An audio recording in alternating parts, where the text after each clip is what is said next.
I'm here to introduce my friend, Tim Quiggle. There he is. I am a marriage and family therapist, and I can tell you what I've learned over those 20 years in just a couple sentences here. You can be right or you can be married, but you don't get both. And that's probably the reason I'm not in private practice anymore, but God has led me to the center at Embrace, and that's a total God story in and of itself. But if you've never been to Embrace, I would encourage you to come through, call, stop in, whatever. It's incredible what God is doing there. So I just wanted to kind of start by saying, I want you guys to learn a little bit about Embrace, but I wanted you to know that I am so thankful that there are people out there that are engaging in the politics and the legislation that is so necessary, and I'm so grateful that I'm not one of those people that God has called into politics. The work that we do is just incredible. Our work is really about her, and I'll go into a little bit of the things that the legislation has helped us with, but our work is really about her. And this is a picture that I received. Donna asked me a couple weeks ago. Actually, she asked me a long time ago, what's the name of your presentation? And I'm like, well, I really don't know. And so I just kind of thought, it's always what we do is about her. It's not about the politics or the governmental stuff. And like I said, I'm so grateful that God has called some of you guys into that. But our work is about her. This morning I was getting ready, scurrying around, getting some things ready to come here, and I received a text message. There are about 20 of us on staff now as we're getting ready to open this center in Derby. And I am the only male. So when they get on this text tangent, our phones just kind of blow up. And my phone just started blowing up with all these text messages. And I could see that, I don't know if you've ever experienced this, but when there's 20 people in there, sometimes things get dropped that you don't get. And so I'm getting all these things, loved an image, loved an image, loved an image. And I don't have an image on my phone. I go to ask somebody about this, and there's this picture on here. She said, oh, this was a picture that was sent by one of our teachers this morning. One of our teachers had developed a relationship with one of the clients that had come through our center for a parenting class. You'll hear a little bit more about that. But she had come through our class and just developed this relationship, and the client had actually asked her to come over. So she's at her house this morning. Now let me give you a little bit of backstory. I'm supposed to be right now meeting with Kim Gish's husband, Jason, as we prepare to open this center in Derby, and the meeting is about trees. And I'm thinking, I have no desire whatsoever to sit in a meeting about trees. There are 2 trees located on our West Street campus, and they are the bane of my existence because they hide the signs, and they're always just dropping, branches and stuff in the parking lot. And I'm thinking, I have no use for trees, and I'm being a little grumpy about it and all that. And all of a sudden, this thing comes to me, and I don't know if you can see this. I'm going to walk over here. They said don't walk around too much because they lose the camera. But that right there, if you can see that picture down at the bottom, that's a sonogram picture of their unborn child.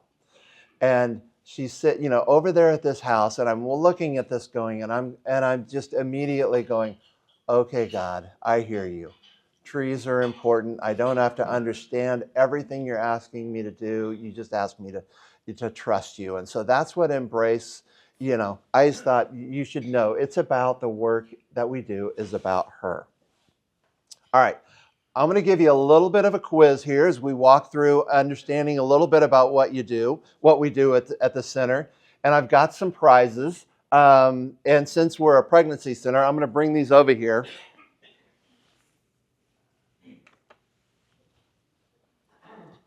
I'll set these up here for a second and then take them down. That way somebody's not squawking at me.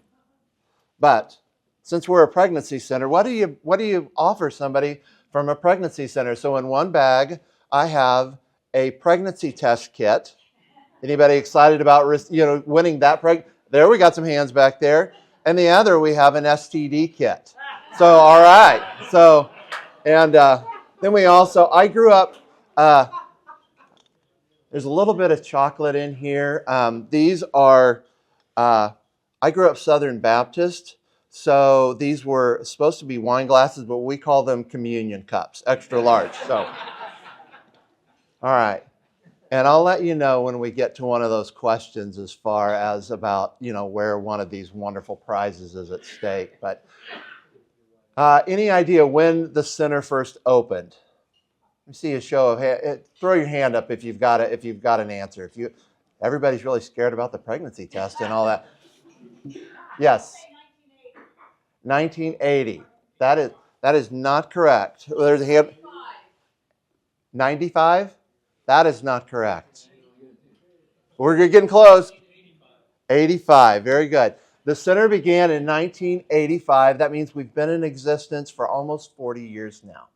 We are a nonprofit, 501c3, not affiliated with any specific church. We're actually funded by about 100 churches in the community, as well as just the people. But we started out years ago in a little office off of Douglas, in an optometrist's office, kind of a closet kind of thing. And there was a group of people that now we would call it a home team, but back then he's called it a good old-fashioned Bible study. And there were these couples that said, I guess one of them was pregnant, and they were talking about what should we do, for you. And she's like, this is I think it was like her fourth child, and she's like, nothing. But it evolved the conversation into, I wonder what people do if they don't have support like I do. That began the burden that God put on their heart. And from that, they felt called to open a pregnancy center. They made this litmus test or promise, whatever you want to call it, with God, and just said, all right, God, if you will send us 10 people, we really have no idea what we're doing here, but if you'll send us 10 women, we will see that as a sign that we're hearing you correctly and we're on the right track. So at the end of that year, and 39 women later, they realized, God, I think you're doing a little bit bigger thing than we ever anticipated. So they quickly, I'm going to put these down here. They quickly outgrew that center, moved over to our current location on West Street, 1040 West Street. It's a 10,000 square foot place. And we are in the process of building a satellite office in Derby.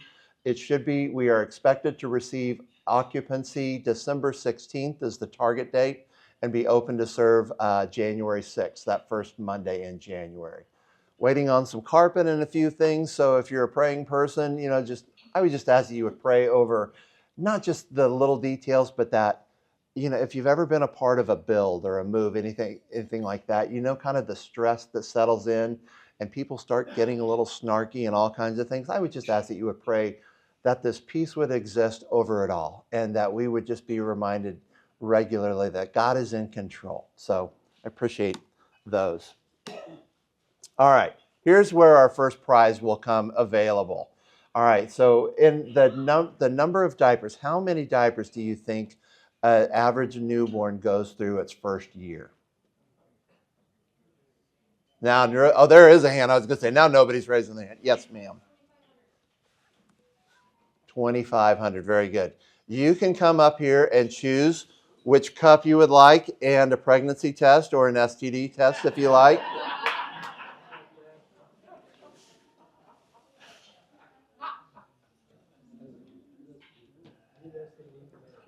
Why I bring this up, she looked, but she's thinking not at this moment. Thank you. I've had 5 kids. I was going to ask you, how do you know the 2,500? 5 kids, there you go. Part of what we do, we want to not only encourage people to choose God's best for them, which includes life. We believe it's not enough to just encourage. We want to equip them to have the life that God's called them. And sometimes that means some material support.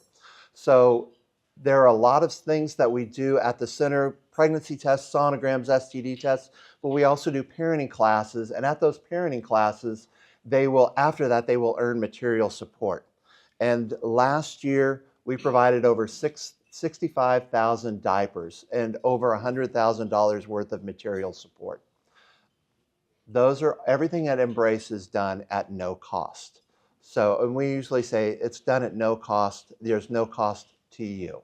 That means somebody's provided that. Somebody's paid that cost, and it becomes a really great opportunity to then to segue into, that somebody cares enough about you and they've paid this, and God cares about you, and it's just to enter into that. So, a little bit about that.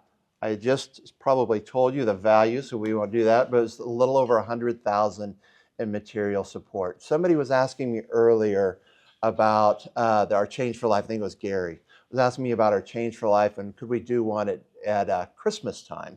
Well, number one, my staff would probably shoot me because those bottles are heavy and it's a lot of work, but it's an incredible opportunity.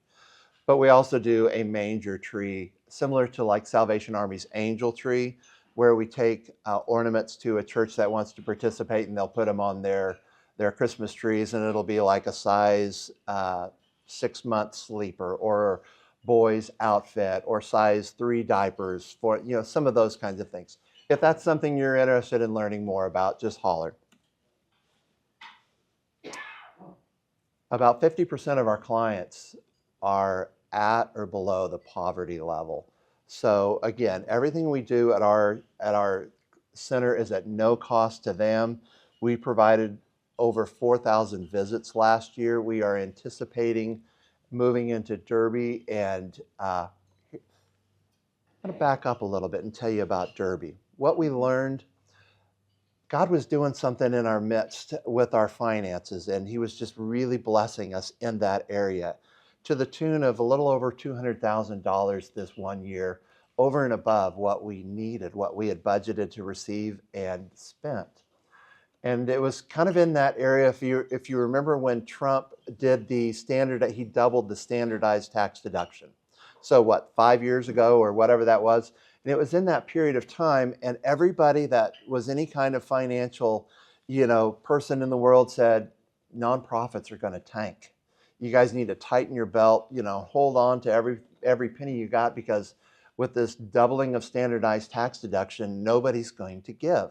And yet we ended up with over $200,000, over and above. And we and we went, what are you doing here, God? And the second year, the same thing happened. As we're watching this throughout the year, I went, all right, time out. We need to be asking ourselves, what are you doing here? At the same time, there was this research, and I'm going to use that terminology loosely because if you've been around long enough, you can make research say whatever you want it to say. That's Stats 101. But if the research, and this was actually done by the pro-choice world. The pro-choice world was looking at centers like Embrace, studying them to see how impactful we were, if we were having an impact in the community, and if people were making a decision to carry rather than to abort based on their visit to the center. And what they found out is that yes, centers like Embrace are being very impactful. But when you pay for research, you don't want it to go against what you were wanting it to say. So what they came back with was, they're having some impact, but abortion is more important than the work that a center does, because a woman will travel 100, 200 miles to obtain an abortion. And we knew that was accurate because that was in that time, Texas was starting to kind of ramp up some of their legislation. And, we saw Oklahoma, so anyways, all of this is kind of coming in, but their research went on to say, but the likelihood that same woman will attend a center like Embrace begins to diminish after the distance goes over 5 miles. And that was just one of those things that kind of stuck. It just kind of, stuck in my craw, so to speak. And I'm like, I don't like that stat. And it feels like there's a little bit more truth in that than what I wanted to believe. So I started doing the logistics, looked into it, and sure enough, it was more true than we wanted to believe. I talked to people in our city. I talked to other centers across the state, other centers across the nation, and that's kind of what they were seeing. So as God is throwing this blessing in, that became part of our deal of going, okay, we need to be doing something different and reaching out. And we knew that was God, saying it's time for you to expand. To make a long story short on that, the church, South Rock Community, donated a couple acres of their land for us to build on. So that's where we are. We are building on Rock Road, just about a mile south of the high school. It is this. We just put out. I learned to do Google Maps and look at at our community. We didn't want to be the Methodists setting up next to the Baptists, kind of thing. So we looked for where in the community could we find this largest population that had the greatest need. And when we put that in Derby, we found that, and it also connected with a couple of our strategic plan goals, one of which was to serve McConnell Air Force Base. And that just fell right in that community. So we, just know that that's where God was leading us. How much does a sonogram cost? Everybody know what a sonogram is? I say, I think most people are aware of what a sonogram was. And someone, I think maybe it was Gary again, was talking about, he heard a advertisement about preborn and how they provide sonos. Sono is this machine that actually looks inside the womb. It takes a picture. It may be for the baby, or it may be for cardiac or some, other things. But in this scenario, we're talking about the opportunity to look at the images of the unborn child, not including, if we factor out insurance, just like if you go to one of those third-party, sonogram places. Any idea what that costs? Got it in our hand. Yeah.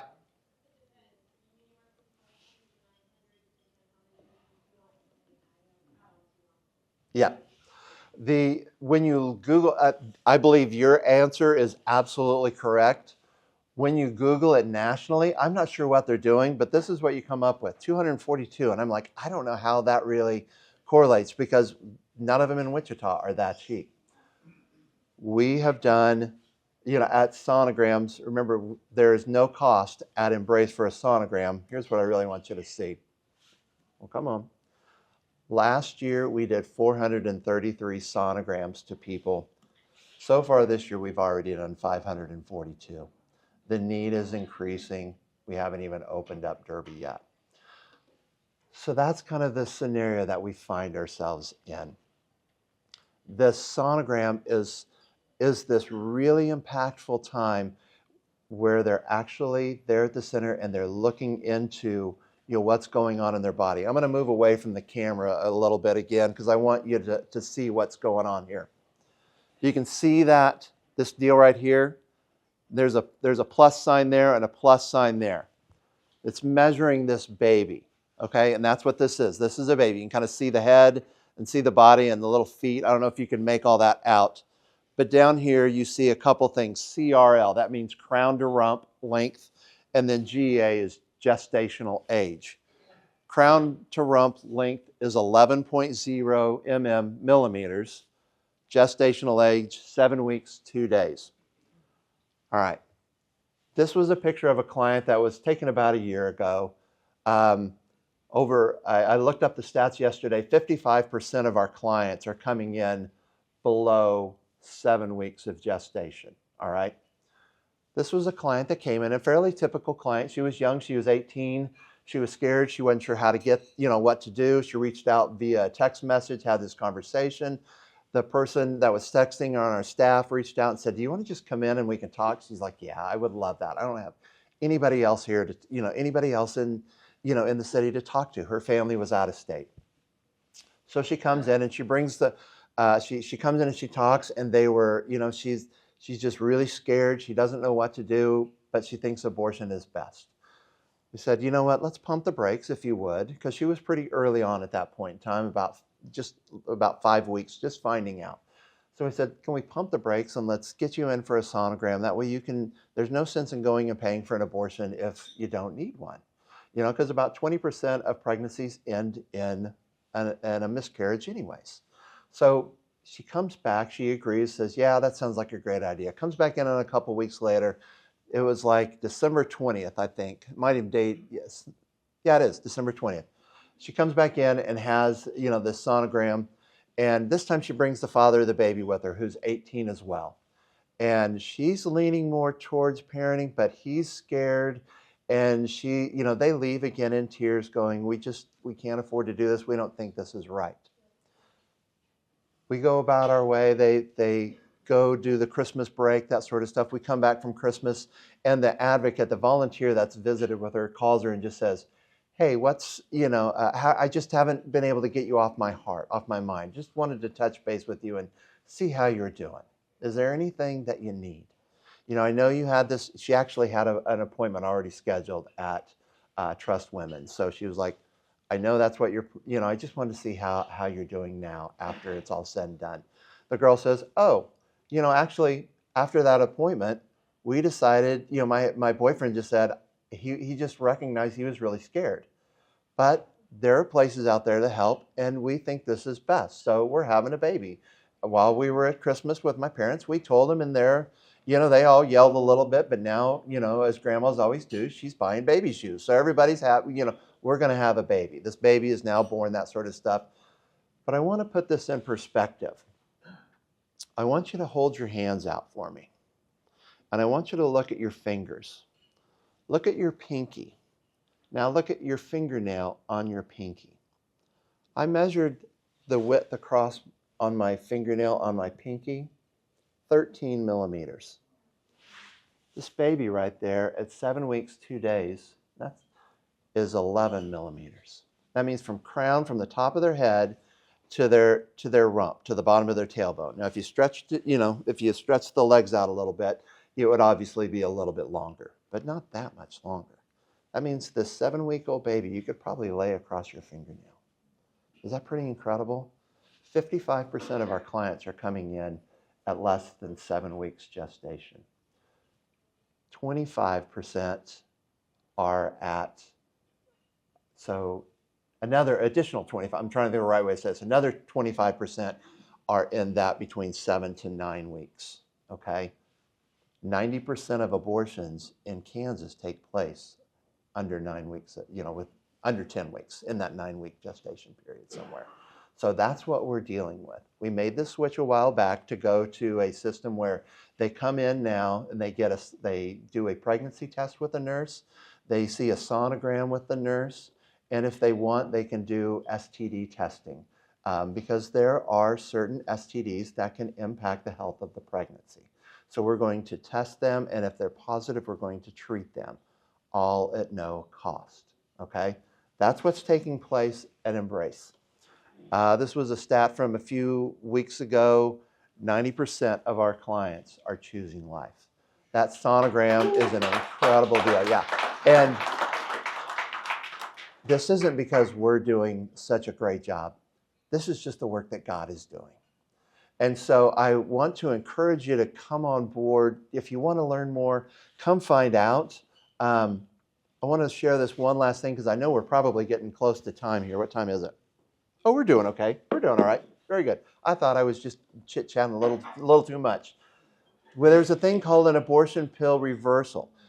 About 70% of our, 67 I think is actually closer to the actual number, of the abortions that take place in Kansas are done by abortion pill or medication, meaning they take one medication at the clinic and then they go home and they take another medication 24 to 48 hours later at home and they have this abortion in their home.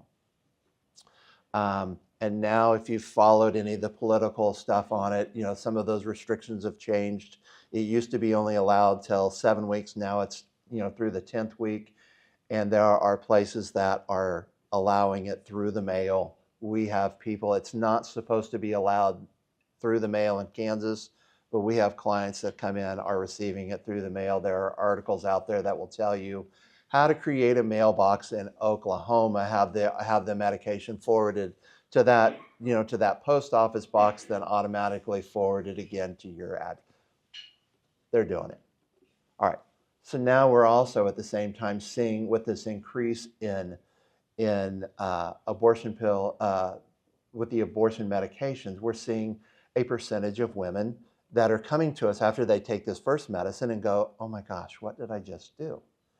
I don't know that I can go through with this. And when they call Planned Parenthood or Trust Women, they get the answer, there isn't anything you can do. You just need to take the second medication. what research is telling us is there's this procedure called an abortion pill reversal, and it is so crazy and, just out of this world of what it takes. It's called progesterone. How many women have been in this room, were pregnant, and their doctor said, they're at risk? Yeah, and so they prescribe progesterone. It's been used for over 50 years. It's incredibly safe to the mom. It's incredibly safe to the baby. And when they do that, if the mom if she takes that first abortion medication, but then starts taking progesterone within 72 hours of that first medication, there's a 64 to 68%, actually with orals, it's up to 68% success rate with no harm to the mom, with no harm to the baby. All right? Isn't that pretty incredible? And so when you hear some of this stuff, I know you guys are into the politics, and when you hear them say it's fake science and all that, ask them to show you the fake science. This has been, they're quoting stuff from 10 years ago when this was first started and there were 50 patients. Now there are thousands of babies that have been successfully delivered through this. We had a client come to us just a couple of weeks ago, and called, and it's always on a Friday afternoon because the abortion clinics schedule the medication abortions typically on Thursdays and Fridays. I'll let you figure out why. But they call us, and they'll say, these women are just like, I have no idea what to do. And so there is an abortion pill reversal hotline that if they will call it, and we don't put our number on it because they may be in, actually this person was was 2 hours away and she still wanted to come in, to us. But we want to get them to the closest place that they can. We'll prescribe that medication for them and get them started on that and get them into an OB, a great pro-life OB who can then help them walk that period. So we've seen a couple of kids at our own, center, that have been successfully delivered, through this process. We've got another one, I think that she might have delivered already this year. I haven't heard that one, but then there's this other one that was just a few weeks ago, and she's still carrying as far as, as we know still. People always want to know, how can we be involved? How can we get engaged, and where do you get your funding from, and that sort of stuff. And I kind of shared with you earlier, we have over, usually there's about 100 churches. Some churches kind of drop off one year and then they'll do something else, and then the next year they'll, they kind of bounce back and forth. But every year we have well over 90 churches that financially support us, whether that's a check once a month, once a year, baby bottle campaign, whatever. But that's not the real impact of where our funds come from. The real impact of where our comes from is from people just like you sitting in there. We receive 77% of our income just from private individuals. We receive one grant from the state, which is a little over $100,000 that it pays for a staff member at the West Street, and now they've actually increased our budget to just a little over $100,000, which will pay for the second staff person at the Derby. It is, and believe it or not, it's called the Stan Clark Pregnancy Maintenance Initiative, and it is an entirely pro-life deal. And I don't know if the governor doesn't know about it, or it's just not big enough for her to worry about. It's been in existence for, I think, over 20 years now. But it allows us to love on them, to share truth. It allows us to talk about Jesus, pray with them, whatever, that kind of thing. And actually the state actually called us years ago, and said, would you be interested in this? And I was just very clear. I was just very direct. This is who we are. Can we do this? Can we do this? And she said, there are three things you can't do with these funds. You can't pay for an abortion. You can't use the money to create any kind of marketing or, brochures or anything that talks about abortion, how to get one, where to get one, that sort of stuff. And you can't use the money to refer people, drive them to the abortion clinic, that sort of stuff. And so I was like, okay, I'm going to be direct again. Can I use the word Jesus with someone? And so the lady kind of laughed and she said, all right, I'm going to say this one more time. There are three things you cannot do. So that's the only funds that we receive from the state. There is this new, I don't know if you guys have been following this, but in your Kansas legislature this year passed the Pregnancy Resource Act, which allows for a 70% state tax credit on financial gifts to qualified pregnancy resource centers, of which Embrace is one, off of your state-owed taxes. They passed it last year, but the governor vetoed it. They passed it this year again, and the governor vetoed it, but the legislation pushed it through fast enough, early enough, that they were able to override the veto. Yeah, absolutely. So this is just something, that I want you guys to know about. That it will carry over for those, if your tax credits, if they're unused, they will carry over for a period of 5 years. The only restrictions, there are no restrictions on our part. There are very few restrictions kind of from the donor standpoint. They're even allowing QCDs, those kinds of things. I would encourage you, if you're interested, holler at me. Talk to I don't look good in orange, so I can't give you tax advice. I'm going to encourage you to talk to your tax professional about it. The belief right now, we've reached out to the state. We've had an accountant reach out to the state to ask for a ruling on it, which they haven't done yet. But the belief right now is that 100%, so you're going to get, so if you give, let's say, a $10,000 gift, you're going to receive $7,000 in state tax credit, meaning not a deduction, but a tax credit. Everybody understand the difference? Tax credit comes right off the amount that you owe the state. Then when you file your taxes, that $10,000, the full $10,000, is deductible off of your federal.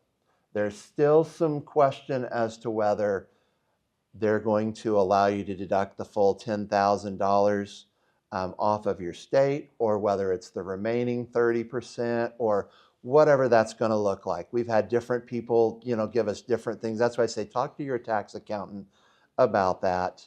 But what we are hearing across the board from everybody that knows anything about a tax credit, other states, they're going, man, your legislature did this so incredibly well. How did you pull this off? And I'm like, we didn't. That was just, that's the goodness of God, and the sovereignty of God, at work. So anyways, it's out there. If that's something, those are the kinds of legislative things that have just tremendous traction, and they are so impactful to the center. This center that we're getting ready to open is at a $1.8 million build. It's funded. We have, it has been raised already. Our board wanted to make sure we have 6 months reserve for what it would cost to continue to do services. If another dime didn't come in, we would be able to operate for 6 more months, both at the West Street and at the New Derby Clinic. Moving that aside, and then paying off what's still owed as we're going through this construction phase. You want to know how much is in surplus? Over $200,000. Just like every other year as we've watched God do this. It's like, it's unreal. And I love it when God shows up in a way that is so incredible that you go, I didn't have anything to do with that. That is not me. I'm doing good to remember where I laid my shoes last night. This is so God, and it's so incredible. So, Tim, can you tell them about how you got the property in Derby? yeah. The property actually, and I don't know if I shared even this part with you guys earlier, there was a farmer years ago that, owned this property and was farming.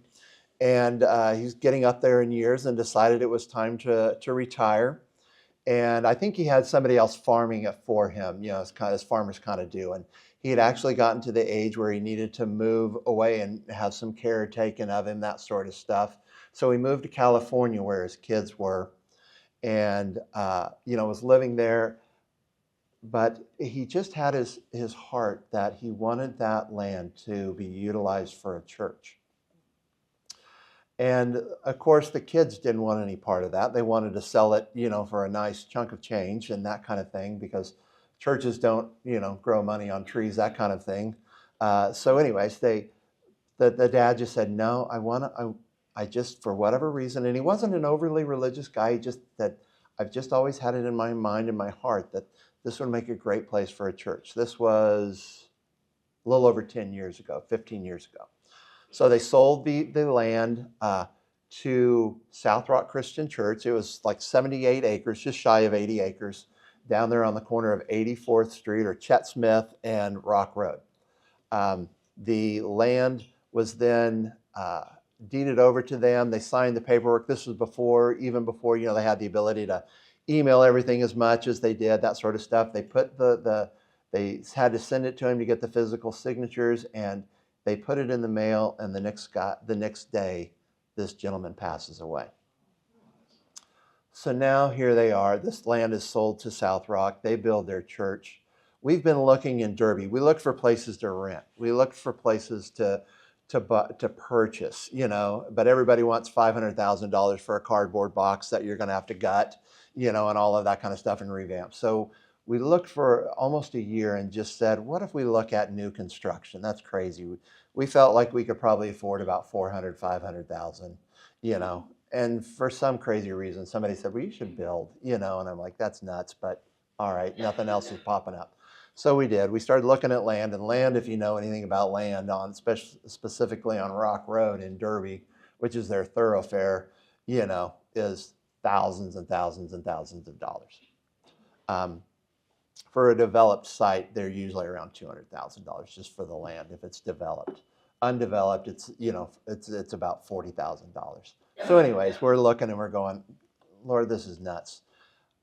South Rock has been a great partner of ours for years and years, and I just felt led to reach out to Andy and call him and go, Andy, this is a crazy ask, but I just feel led to ask. We've been looking for a place.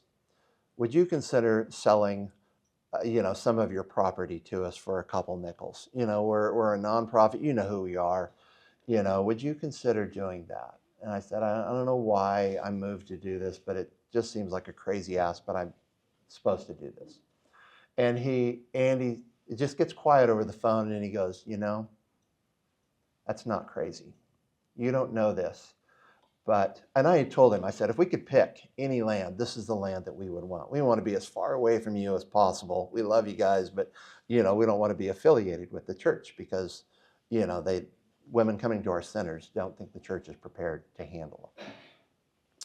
And he's like, no, I totally get it. And Andy says, you don't know this, but earlier this year, we talked about selling that exact piece of property that you're talking about.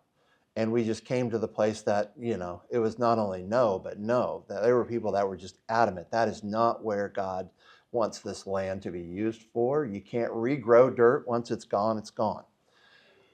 But he said, this may be more along what God is thinking we're supposed to do. He said, I don't know, but here's what we do know as a church, that this is the 10th year. And I think we were talking like in November. And he said, next year in January, that'll be the 10th year for this campus. And God has instructed us to do two very specific things. He's instructed us to pay off our debt on the land, on the building. All of that was all lumped into one, big mortgage. And he said, and we are to begin asking what's next with the property. They have 78 acres down there and a wonderful campus that's probably on 3 of them, that kind of thing. They've got a wonderful soccer field, but they have all of just this land. And he said, I want to take this to the leadership. So he did. He calls back, a few weeks later, and he said, well, we can't do 2 nickels, but how about 4 quarters? And I'm like, I can raise those funds. So now we're standing, like I said, we're getting ready to receive occupancy December 16th and open in January, and the building is fully funded. Just story after story. The 2 sonogram machines are fully funded. The materials, half of the materials for the chairs and desks and that sort of stuff, 50% of that was covered by a grant. So anyways, it's unbelievable to watch what God is doing there. So, yeah. 17 people last year made that courageous decision to accept Christ that first year. Yes. I am ready for some questions. Yep. Okay, thank you. That's great. Okay, Packet members, if you have questions, raise your hands. Do you help with adoptions? Yes, that's a great question. Our board, a long time ago, made the decision, though, that we are not to be an adoption facility. As crazy as it sounds, one of the things that the enemy likes to do, they will throw it out that if you're an adoption agency and a pregnancy center, you're encouraging them to choose life for your baby so you can sell it. Anybody that's been a part of adoption knows how ludicrous that is. But we made it a decision. I say we. I wasn't even a part of this. Was 20 plus years ago, and I think your mom was a part of that, Stephanie. This decision that we don't want to be an adoption agency, but yes, we absolutely will refer. We will, present here our. In fact, when they come in, there are 3 options. We will talk about. You can choose to parent through the choice of parenting, co-parenting. That can look a lot of different ways in today's world. You can choose to parent through the choice of adoption. There are different ways that can look, and we'd love to talk with you about that if that's something you're interested in. Or you can choose to parent through the choice of abortion. And that's what this looks like. It's very specifically labeled as this is your first parenting choice. What does that imply? This is a life. This is a child. And you're responsible for this life. So we do that. Yes, I would love to say that there are, we see a ton of adoptions. We don't. It is probably the most difficult decision that a woman, of the 3 options that they have to make. But yes, we will walk with them. We will, we've had volunteers that have been in the birth room as they've delivered, that were choosing adoption. And if you haven't gotten to meet Stephanie, get to know her and then ask her about her mom, because her mom has done adoption work for years and she's retired and we want her back. So just a little bit of pressure, just a little bit. So I wanted to ask if you also facilitate the science side for your clients. For example, when you showed the 7-week-old baby, I would have brought the point that they are pain capable at 7 weeks. Or when we talk about the abortion side of things, being very pro-woman, that you're 6 times more likely to be at risk for suicide. Those types of things, putting the scientific facts behind it, because science supports life, even though God is obviously the big factor I found, pulling women a lot of times, pushing that scientific side to them. Yeah. And those statistics. Do you guys do that kind of thing too? We do. We don't do as much of the, I think you're kind of talking about the suicide, and then there's a link that they believe, causes breast cancer and some of those kinds of things. We don't do as much of that, to be totally honest. What we do actually, go through the whole science of it, of this is how far along you are. There are fetal models that we have in the room, both in the pregnancy test room or in the sauna room, where you're looking at, or when you saw that picture of that sonogram, you can't really tell how big that is. That's why I want you to hold up your hands and look and realize that's how big this is. We have fetal models in the room that are 7, 8, 9, 10 weeks. That way they can look at it, and it's anatomically correct, as far as, arms and legs and that sort of stuff, so they realize what this is. We do some of that. We're also limited on some time. Part of one of the things that you guys can be engaged in, besides obviously just the funding part of it, but we have volunteers. The real line of this, the first defense line of this, if we call it that, is a volunteer, and we utilize women and men, because we see about 25%, now that we're doing the same day sonogram, we see about 25% of them come in with the father of the baby, at that sonogram. So we want someone there to love on him and encourage him. And those advocates will do it. Their job isn't to convince, their job isn't to convict, their job is to do 2 very specific things. It is to be very compassionate and to be very truthful. I have a 24-year-old son who's way too much like his dad, and there have been times I've been I've been brutally honest. but I haven't been compassionate. I have any dads in the room that can attest that's not love, is it? And you walk away going, I didn't do that well.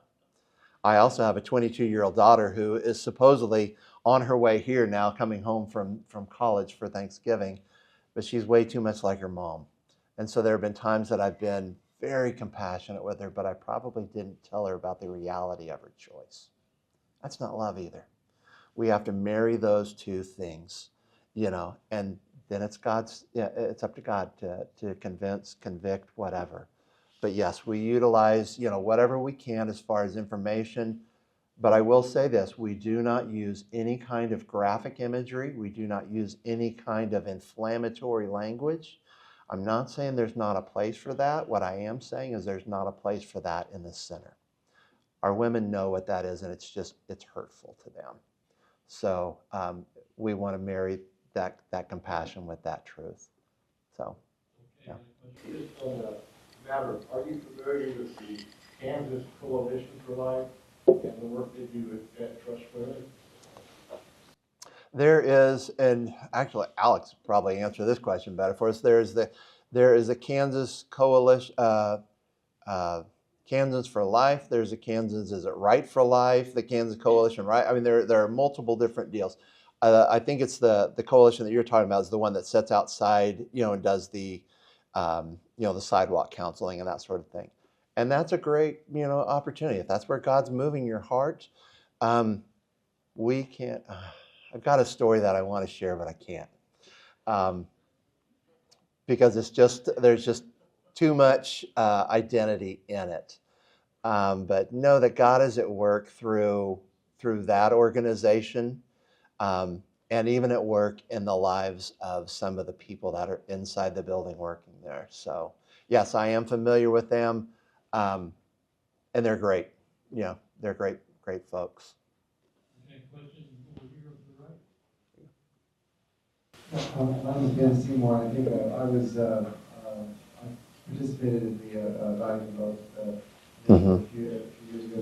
And I think I was just dumbfounded that a lot of the Christians that call for themselves that here in this town do not support that, and it's shocking. And I think it's very important. I'm sure there's a move about to reorganize another effort.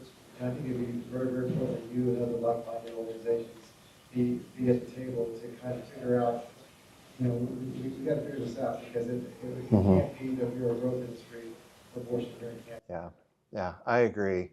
And I don't know if you know, I'm assuming they probably know, Kim, was very influential with all of that.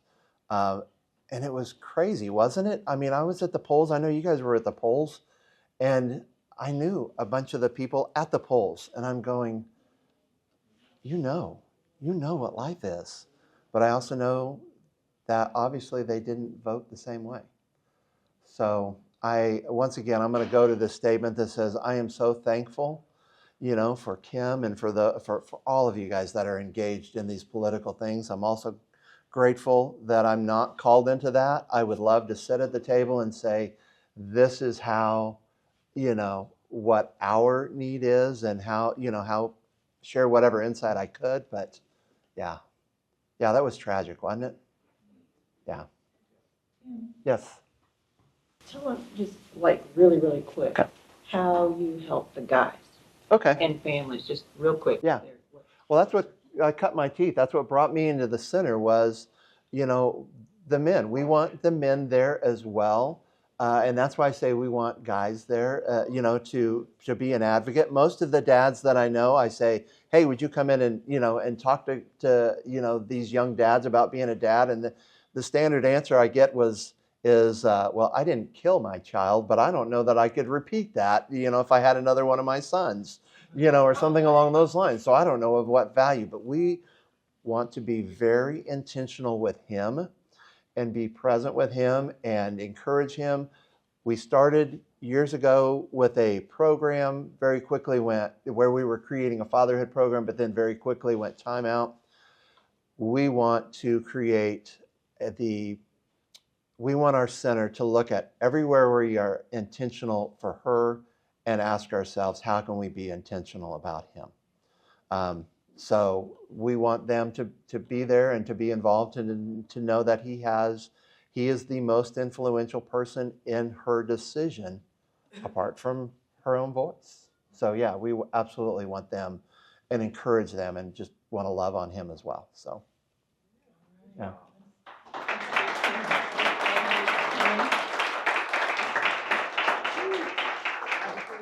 I skipped one. Does anybody need an STD test?